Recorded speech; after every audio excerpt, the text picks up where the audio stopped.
Today's lunch is sandwich and french fries. Oh, today's a set of my favorites, isn't it? Thanks. Work hard at your job today.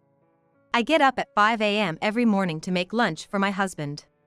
I work too, so honestly, it's tough. But my husband always smiles when he takes the lunch and says it's delicious, so the hardship just flies away. But then, one day. Here you go. Today's lunch includes burrito. Wow, thanks. I love this too. As usual, I handed the lunch I made since 5 a.m. to my husband, and he received it with a smile. After he left for work, I went upstairs and gazed out the window, watching him walk to the train station.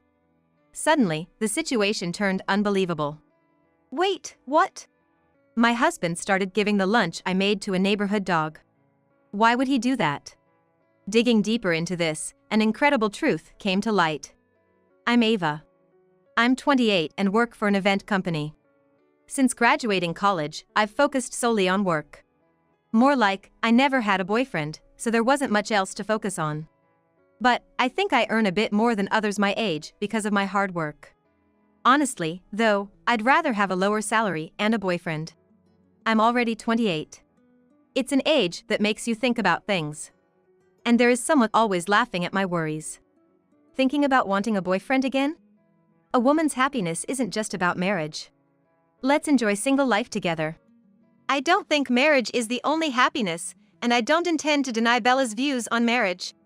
But I've always dreamed of being married since I was little. Here comes your usual outburst. Ava, aren't your ideals too high? I do have my ideals, but I don't expect someone to meet all of them. It's always like this, being dismissed as too picky just because I can't get married. It's a bad tradition. I vent such complaints about not being able to get married to Bella, my childhood friend. We've been friends since kindergarten and she lives right across the street from me. I live in my parents' house, but they're currently staying at my grandparents', so it's just me at home. So, Bella often comes over. Today, she came over, and as usual, I unleashed my unreasonable complaints, which she laughed off. But this time, it was different. If you're that keen on getting married, wanna go husband hunting at next week's gathering? Even if you say husband hunting, it's just a local gathering. It'll be full of familiar faces, and many are already married. It's not really for finding a husband. You just want to drink with everyone and are dragging me along, right? Exactly. Come on, let's go. I really want to go. Bella, sitting on the sofa, hugged me from the side, squirming in a slightly annoying way. Whenever Bella wants something from me and I hesitate, she always does this. If I leave her, she'll stay hugging me, so I have no choice but to agree. All right, I'll go. Now get off. Yay! If Ava doesn't find a husband, I'll marry you. Yeah. I pushed my childhood friend Bella's head away and detached myself from her. Despite the rough treatment, she was laughing happily. Seeing her expression made me laugh too. I caved into Bella's persistence and decided to attend the local gathering. The purpose was supposedly to find a husband, but I knew it would be full of familiar faces, so I wasn't expecting any real encounters. That's why I didn't put much effort into getting ready and headed to the pub, which was the venue. Hey everyone, sorry I'm late. As I entered the pub, Bella immediately dived into the circle of friends who had already gathered. I followed behind her and sat next to Bella. I'm not much of a talker, so it's easier to be near Bella who's always chatting. As I automatically took my usual spot next to Bella, I was approached by a man sitting on my right. Hey, isn't that Ava? Theo? I thought it was just the usual locals who stayed around the area attending, so I didn't realize there were some unfamiliar faces mixed in until then. Seeing someone I never expected to be there, I blinked several times to make sure I wasn't seeing things. The man next to me was undoubtedly Theo, my first crush from school. I liked him from the 5th grade until we graduated middle school but never confessed because I was too shy. Our paths separated in high school, and that was the end of my first love. A typical first love story. But here I was, bumping into my first love as an adult. Something I'd only seen in dramas and always scoffed at, yet now I was living it. I mentally apologized to all those drama scriptwriters I had laughed at. It's rare to see you here. I've lived relatively close by, always meant to come. But my girlfriend was a bit clingy. Looks like it wasn't going to be a drama-like encounter after all. Within 3 seconds of starting the conversation, I learned he had a girlfriend. I felt like demanding an apology from the scriptwriters I had just mentally apologized to. I really got my hopes up for nothing. Just when I thought so, a glimmer of hope appeared. Really? Are you okay today? Actually, I've been living with my girlfriend, but we decided to break up, so I thought I'd come back here. Oh, I see. Here I am, grateful again. Talk about a complete turnaround. Just when I thought I could talk to him without worrying about his girlfriend, an interruption came, as expected. What? Theo, you're breaking up with her?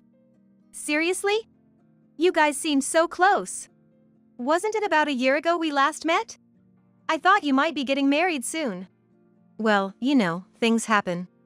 Suddenly, the conversation was hijacked, and I felt frustrated, not knowing how to rejoin the men's chat, just waiting for a break in their conversation. My emotions were all over the place with this unexpected reunion with my first love. Bella, noticing my predicament, didn't miss her chance. So, Theo, you're coming back to town. If you're single, you must have some free time, right? Hang out with Ava. She's been all about work, so she's got some money. Do you have to put it like that? Don't be shy. It's your first love, after all. I'm returning to my hometown after a long time, so it'd be nice to reconnect with local friends. Well, everyone's pretty tied up with marriage and stuff, so I'll take on that role. Under the table, where no one could see, my childhood friend Bella poked my thigh with her finger, probably signaling her thanks for the nice assist. Later, I got a call from Theo, my first love, and surprisingly, our romance progressed smoothly. In just a month, we started dating. I thought if things kept going well, I might marry my first love by the time I turned 30. Theo seemed to consider marriage too, but he had a reason for hesitating. I work in different factories as a temp worker, so I make way less than you, Ava. I'm worried I'd just be a burden if we got married. But you're managing to live on your own, right? Yeah, by myself. As long as you're not drowning in debt or anything, I don't see a problem. You work hard, oh Theo, so don't worry about it. Theo was concerned about earning less than me. But I believed as long as we could live comfortably with our combined income, it wasn't an issue. After sharing my thoughts, Theo proposed to me. It was a whirlwind romance, just 6 months after we started dating. Some might say it's better to know more about your partner before marrying. I thought so too, but Theo's honesty about his financial worries was what convinced me. It's not easy for a man to admit something like that. And his openness made me see his seriousness about marriage. A year after reuniting with my first love, I got married. Ava finally got married. She's not just mine anymore. Since when was I yours, Bella? Though I was married, life at home was the same as always, with Bella around. She lounged on the sofa while I folded laundry. I had been living alone in my parents' house, so after getting married, Theo started living with me. Our house became a love nest for newlyweds. However, since Theo usually had weekends off and Bella and I had weekdays off, Bella would still come over from her house just across the street whenever Theo wasn't home. So, even after getting married, life with Bella didn't change much. It was just like adding Theo into the mix. I didn't realize that this unchanged routine was already heading towards chaos. 6 months into the marriage, Bella was at our house as usual. Theo doesn't like dogs, right? Yeah, but why? He always takes the turn at the corner of our house to go to the station, right? I see him every morning, avoiding a dog walking its way. He freezes, sticking to the wall. And if he sees me coming out, he'll wait until I'm gone, even though that street is quite long. Don't laugh at him for being afraid of dogs. That's Gone, the Labrador, right? He's big, and the street is narrow. It's understandable. If Theo took a detour, it'd make his trip to the station much longer. Although Bella sometimes treats me like a toy, it seems like my husband has become a good toy for her too. Gone never barks or jumps at people though. But why don't you at least try to adjust timing a bit for Theo? That's why I've been letting Gone out in the yard first these days, waiting for Theo to pass by before I take Gone for a walk. I think one shouldn't laugh at people who are afraid of dogs. But since it was about someone close to me, I couldn't help but join Bella in laughing. The next day. Today's lunch is sandwich and French fries. Oh, my favorite combo today, thanks. Work hard at your job today. Feeling guilty for laughing about the dog, I decided to make Theo's favorite for today's lunch. Making lunch is my daily task. Theo leaves for the factory early, around 6 a.m. So, I prepare a bit the night before and wake up at 5 a.m. every morning to make lunch for both of us and Theo. I work too, so waking up at 5 a.m. every morning is honestly tough. But this was something I insisted on when we got married. I'll mainly handle the household chores. Why? Shouldn't we work together on them? I earn way less than you, so let me at least do this much. I keep telling you, you don't need to worry about that. But I do worry about it. I thought it was a trivial matter, but Theo looked serious. Everyone has different perspectives. What seems small to me might be important to him. All right. But on my days off, I'll do the chores. And I don't want to never cook. So let me make the lunches every morning. My mornings start early, you know? Making lunch is tough. I know, but I don't like the idea of leaving almost all the housework to you. You shouldn't worry about that. But I do. Cooking dinner for my husband every day was one of my dreams of marriage. Since Theo wanted to do that, I decided to make the lunches. Theo always accepts my lunches with a smile, eats everything without leaving a trace, and tells me every day that it was delicious. I was worried about whether I, with almost no dating experience, could handle married life, but so far, our half-year of marriage has been smooth. I thought this harmony would continue, but suddenly, I found myself gripped by an unexpected anxiety. One day, when I returned from work, I noticed, the door's unlocked. Theo must have forgotten to lock it. To teach him a lesson about the dangers of forgetting to lock the door, I decided to sneak in and surprise him. If this were a burglar, it could be life-threatening. I needed to make him understand the importance of this. Not just a prank. Grinning, I headed towards the living room where Theo was. Approaching the living room, I heard Theo talking on the phone. Sorry, Sophia. We couldn't align our schedules. Is the money still okay? I can't do a transfer, right? It would leave a record. Hearing his words filled me with an indescribable anxiety. After a few seconds of hesitation, I decided to quietly back out of the house unnoticed. And re-enter, making it seem like I was just getting home. I'm home.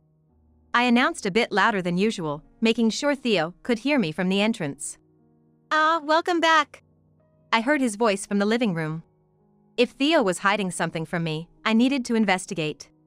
For that, it was better to act as if I hadn't heard his phone conversation. I'm hungry. What's for dinner? I forced a slightly strained smile at Theo. After dinner, while Theo was washing the dishes, I decided to check the household bank book, which was kept in the bedroom. Since getting married, I had left the management of finances to Theo. So I hadn't checked the bank book in the last 6 months. Trying to suppress my anxiety, I opened the shelf where the bank book was supposed to be. But it wasn't there. Theo must have changed its location. I looked around nearby but couldn't find it. Hey. Aren't you going to take a bath? I'm about to get in now. I was called from the living room by Theo. I was rummaging around, and getting caught would only make him more likely to hide the bank book, so I decided to cut my search short and go take a bath. The other day, Gon collapsed and started convulsing. Really? Is he okay now? He's fine now, but it was a close call. At the vet, considering the various symptoms, they asked if he's been fed human food. But I would never do that, ridiculous, right? Bella was over at the house again. She seemed a bit irritated because her dog wasn't feeling well. I felt bad bringing it up at such a time, but I had to ask Bella about the phone conversation I overheard Theo having. Theo was talking about giving someone money, and I can't find the bank book. What do you think? First thing, you should just check the bank book. That's just it, I can't find it. You can check it online, right? Oh, right. I was too anxious to think clearly. Even without the bank book, I could check the balance and history online. I hurried to open the computer in the living room. Does it look like the money's okay? Bella, staying on the sofa and not looking at the computer screen, asked me over my shoulder. Looks like $2,000 is being withdrawn every month. So, he might be giving that money to someone named Sophia? I twisted around in my chair at the computer desk to face Bella, sitting on the sofa. It seemed like she also thought Theo might be having an affair and financially supporting the other woman. I could tell from her expression, after knowing her for so long. But neither of us said it out loud. It was all speculation, with no proof. The only fact was that Theo was withdrawing $2,000 a month for reasons unrelated to our household expenses. There wasn't much more Bella and I, neither detectives nor cops, could do. We can't really tell anything from this alone. But since there's a possibility that Theo is up to no good, we can't just ask him directly. Right. He'll probably just try to cover it up and hide the evidence. Who could Sophia be? Wait, Sophia? Do you recognize the name? No, I just thought it sounded familiar, but it's a common name, so that's to be expected. Our discussion ended there, at an impasse.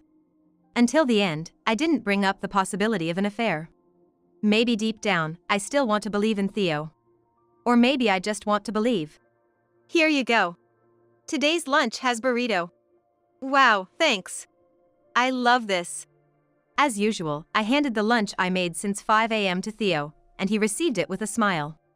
However, my smile was forced, unlike usual.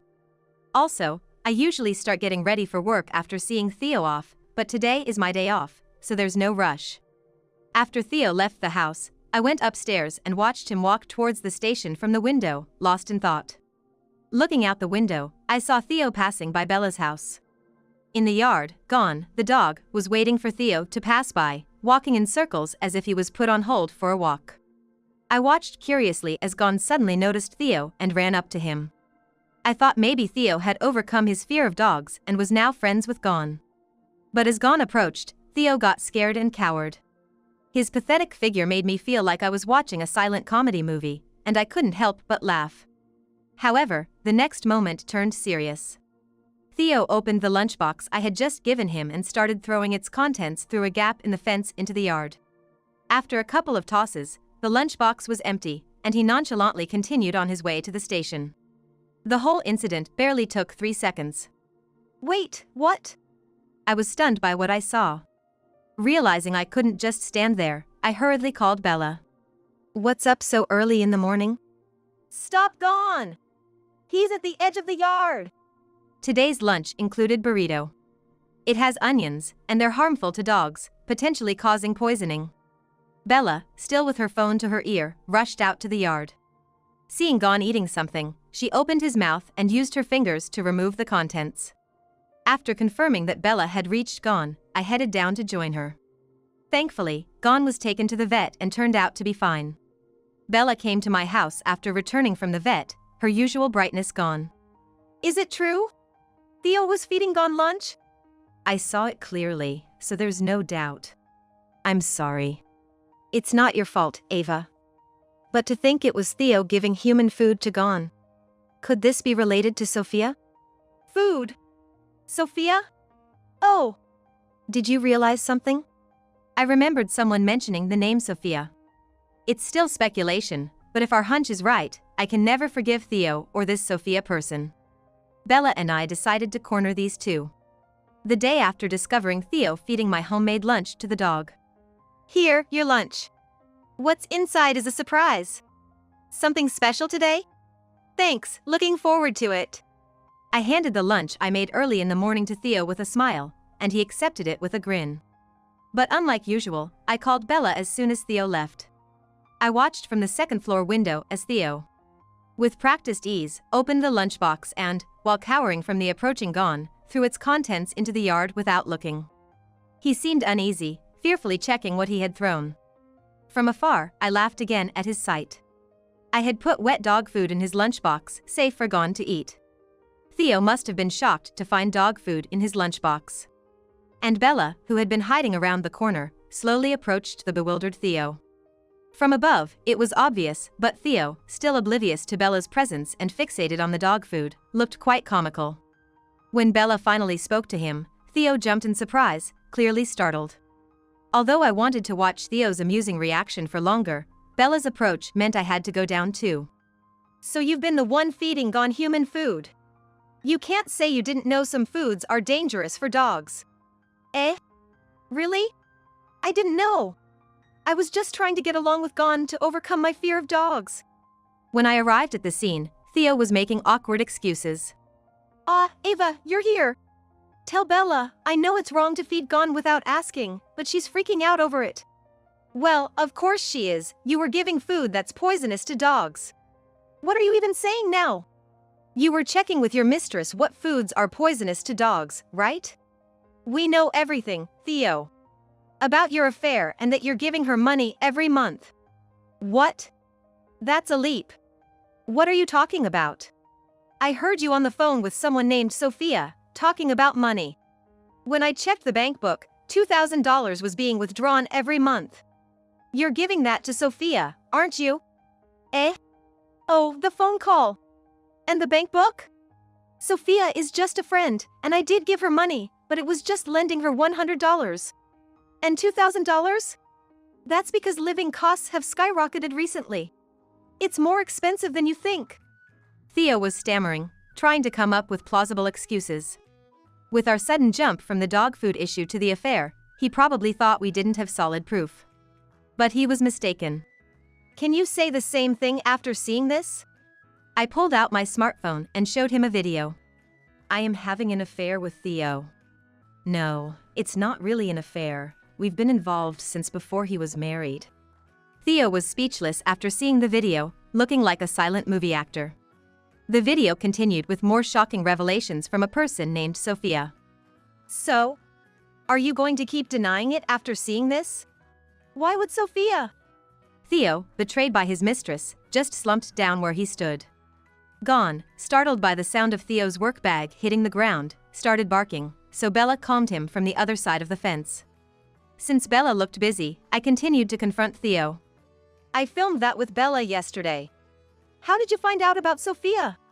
I remembered what a friend said at our first meeting, about meeting one of your ex-girlfriends named Sophia. So, I called that friend and found out your friend hung out with Sophia 1 or 2 years ago and even went to the house you two shared.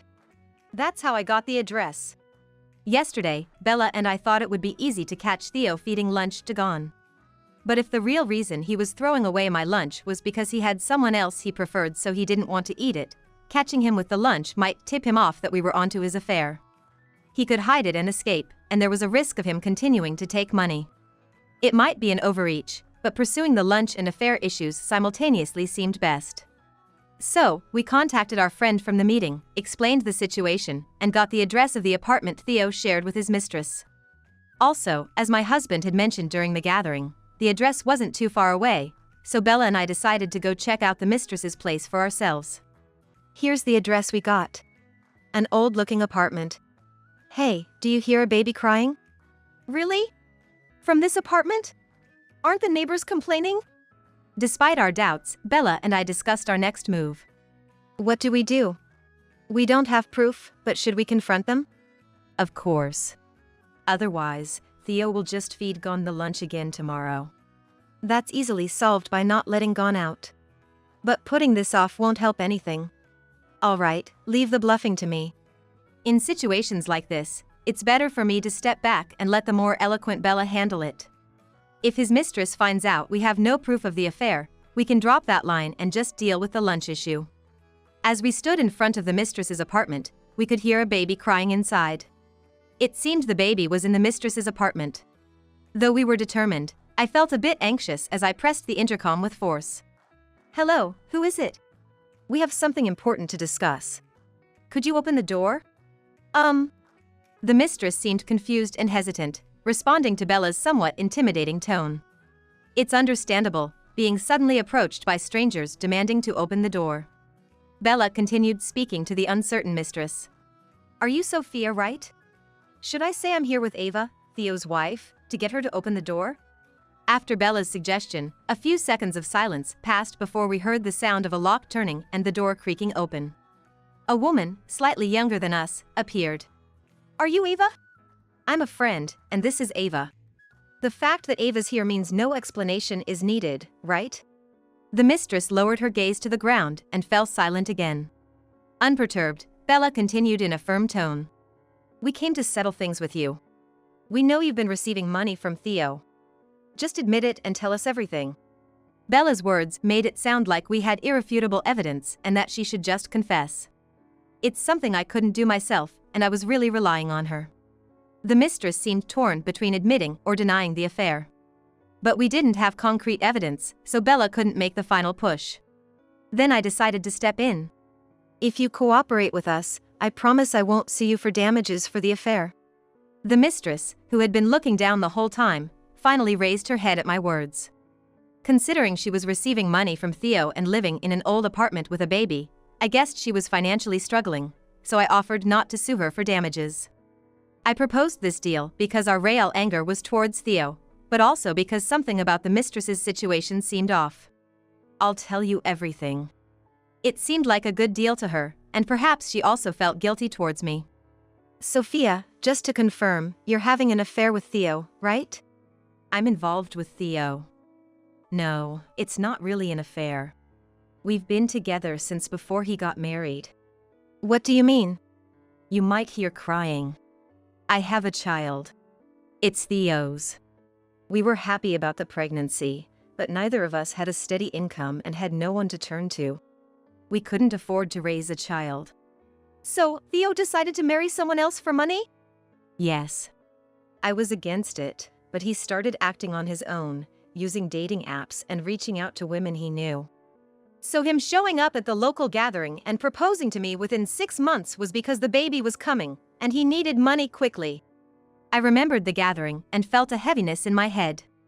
At the gathering, Theo learned that I was his first love, earned slightly more than others my age, and was looking for a relationship. Sorry. It's my fault, isn't it? Bella, who had shared this information, seemed to realize her role. She gave a wry smile.